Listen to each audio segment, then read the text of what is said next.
Wanita yang selama ini menjalin hubungan cinta dengan Anda ternyata mengikat janji sehidup sematinya dengan pria lain. Hal tersebut dapat menjadi kejutan yang menyakitkan.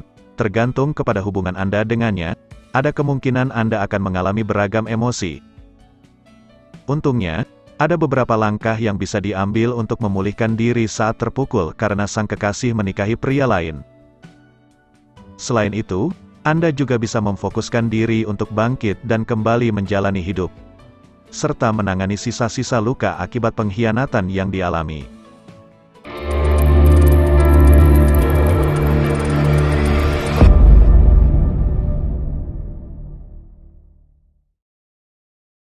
Cara memulihkan diri dari depresi setelah ditinggal menikah oleh kekasih. 1. Jaga jarak darinya. Anda mungkin terpukul dan terluka saat mendengar berita tersebut. Meskipun rasanya tidak mungkin untuk tidak langsung menghubunginya, berusahalah untuk menahan diri. Terlepas dari luka batin yang Anda rasakan, ingatlah bahwa ia sudah membuat keputusannya sendiri. Tahan diri untuk tidak mengiriminya pesan. Jika Anda tidak bisa berhenti memikirkan hal-hal yang ingin dikatakan, hubungi sahabat terdekat yang bisa diajak berbicara. Anda juga bisa menuliskan perasaan yang ada, jika mau. Berhenti mengikutinya, batalkan pertemanan, atau hindari interaksi dengannya di media sosial. Jangan sampai Anda tergoda mengunjungi profil media sosialnya. Jika Anda pada akhirnya tergoda, jangan langsung merasa kesal terhadap diri sendiri. Hentikan apa yang Anda lakukan dan cari aktivitas lain. 2. Jangan menunjukkan reaksi secara berlebihan. Dalam situasi ini Anda memang diperlakukan secara tidak adil, tetapi jangan lakukan apapun yang didorong oleh rasa dendam. Tentu saja Anda tidak boleh melakukan sesuatu yang berbahaya atau ilegal. Selain itu, Anda juga tidak boleh mengatakan atau melakukan sesuatu yang tidak terpuji. Jangan menghubunginya secara terus-menerus untuk mempertanyakan keadilan atau moralitasnya. Iya. Demikianlah perempuan. Dia hanya ingat kekejaman orang kepada dirinya walaupun kecil. Dan dia lupa kekejamannya sendiri pada orang lain padahal begitu besarnya. Lupakah kau siapakah di antara kita yang kejam? Saat merasa dikhianati, biasanya Anda akan melihat situasi dari satu sudut pandang terkait siapa yang salah.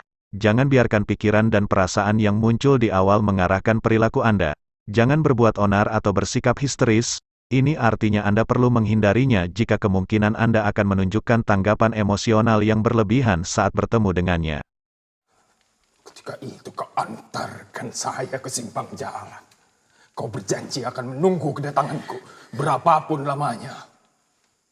Tapi kemudian kau berpaling ke yang lebih gagah, kaya raya, berbangsa, beradat, berlembaga, berketurunan. Kau kawin dengan dia. Kau sendiri yang bilang pada aku bahwa perkawinan itu bukan paksaan orang lain, tetapi pilihan hati kau sendiri. Hampir saya mati menanggung cinta, Hayati. Jika Anda kesulitan menjaga emosi dan diri, jalani rutinitas harian seperti biasa. Kegiatan berulang yang terstruktur dapat menjadi sesuatu yang menenangkan, terutama saat Anda merasa tertekan. Jangan jadikan minuman beralkohol dan obat-obatan sebagai pelarian. Selain tidak sehat, keduanya bisa mendorong Anda berperilaku dalam cara yang mungkin disesali. Sebagai gantinya, cobalah tenangkan diri melalui latihan pernapasan dalam, meditasi, lari, atau aktivitas lain yang dapat memusatkan pikiran pada diri sendiri.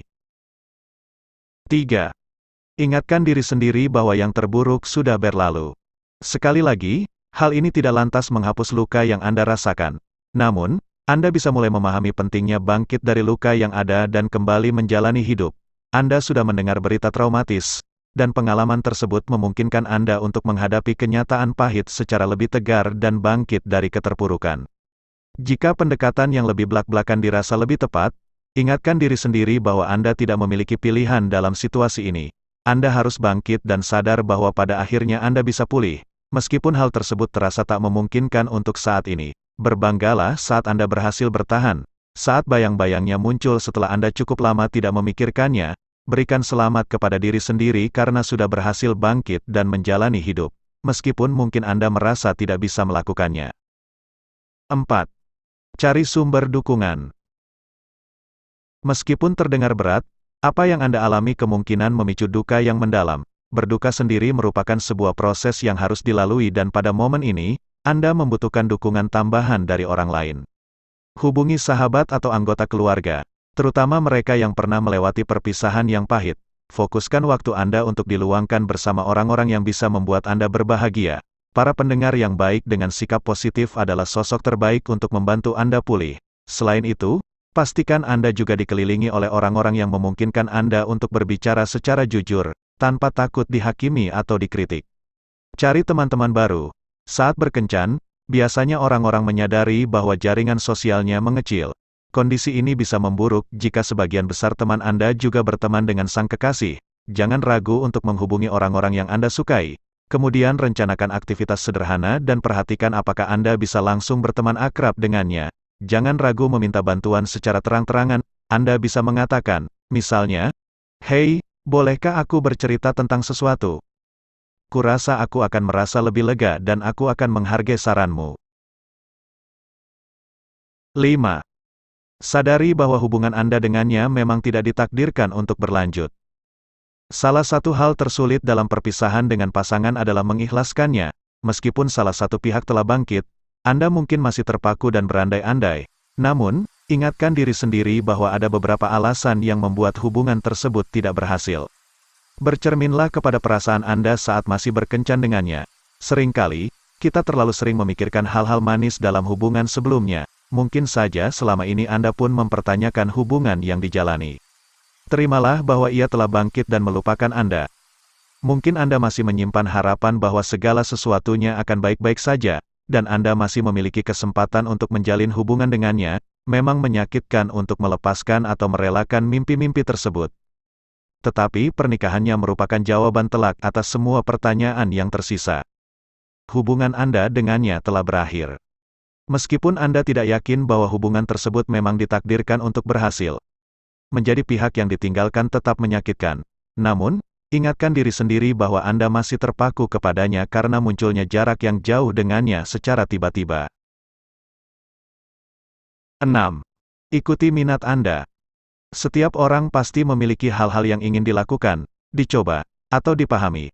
Pilih satu atau dua aktivitas yang ingin Anda coba atau lebih sering lakukan. Sebagai contoh, coba kunjungi pusat kebugaran 3 kali seminggu, dan bukan hanya seminggu sekali. Sebagai alternatif, pilih hobi baru untuk dijalani. Coba pilih kegiatan yang aktif dan kreatif. Anda bisa menafsirkan kegiatan ini seluas mungkin. Intinya, tetap aktif membantu tubuh dan pikiran Anda terasa lebih baik. Dan adanya pelampiasan kreatif menjadi jalan bagi Anda untuk mengungkapkan emosi yang dirasakan. Sebagai contoh, yoga atau meditasi terpandu tidak hanya membuat Anda merasa lebih baik, tetapi juga memungkinkan Anda untuk bertemu orang-orang baru. Aktivitas sederhana mingguan bisa membuka jalan untuk bertemu kelompok teman dan menjalani gaya hidup baru. Mungkin selama ini Anda ingin bermain gitar. Manfaatkan kesempatan ini untuk mencobanya. Anda bisa mencari orang-orang untuk belajar dan berlatih bersama dengan menghubungi toko musik terdekat, atau melakukan pencarian grup musik di internet. 7. Rencanakan sesuatu yang bisa Anda nantikan. Contoh sederhananya adalah liburan, buat grup surel atau pesan singkat, undang teman-teman, dan ajukan beberapa usulan perjalanan liburan di akhir pekan. Pilih tempat yang relatif dekat untuk memudahkan orang-orang. Serta tidak menguras banyak biaya, tentukan tanggal di akhir pekan 1 bulan lebih awal. Dengan demikian, Anda dan teman-teman yang lain bisa merencanakan perjalanan tersebut. Tentunya, akan ada sesuatu yang Anda nantikan di bulan depan. Jika Anda tidak bisa merencanakan perjalanan liburan, undang teman-teman untuk datang ke rumah di akhir pekan dan meluangkan waktu bersama. Aktivitas mengasyikkan seperti maraton permainan video, dapat mengalihkan pikiran dan membuat Anda merasa lebih tenang. 8. Cari prioritas baru. Terkadang, yang Anda butuhkan adalah kesadaran yang kejam. Manfaatkan kebebasan yang ada saat ini untuk memfokuskan diri pada tujuan hidup. Saat Anda mulai memikirkannya, segera alihkan perhatian. Pilih tujuan yang ingin dicapai dan setiap kali pikiran tentangnya muncul, pikirkan sesuatu yang bisa dilakukan untuk mencapai tujuan tersebut, dan mulai ambil langkah. Saat mencari tujuan hidup yang lain, coba temui orang-orang baru. Daripada menunggu untuk bertemu seseorang, mulailah lebih sering memperkenalkan diri kepada orang-orang yang Anda sukai. Hal ini lebih mudah dilakukan, terutama saat Anda berada di acara-acara yang berkaitan dengan sesuatu yang disukai atau diminati. 9. Coba berkencan dengan orang lain. Beberapa hal menakutkan yang mungkin Anda hadapi saat ditinggal menikah oleh kekasih adalah beragam keraguan pada diri.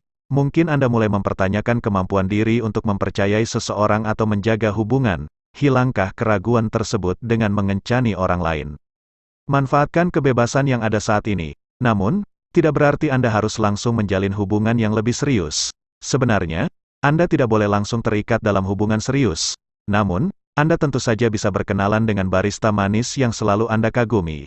Jika Anda merasa dikhianati dan kesulitan memberikan kepercayaan kepada orang lain hingga tidak siap berkencan, luangkan waktu untuk mengelola emosi yang dirasakan dan belajar mempercayai orang lain lagi. Terima kasih sudah mendukung channel ini. Jangan lupa like dan subscribe. Sampai jumpa.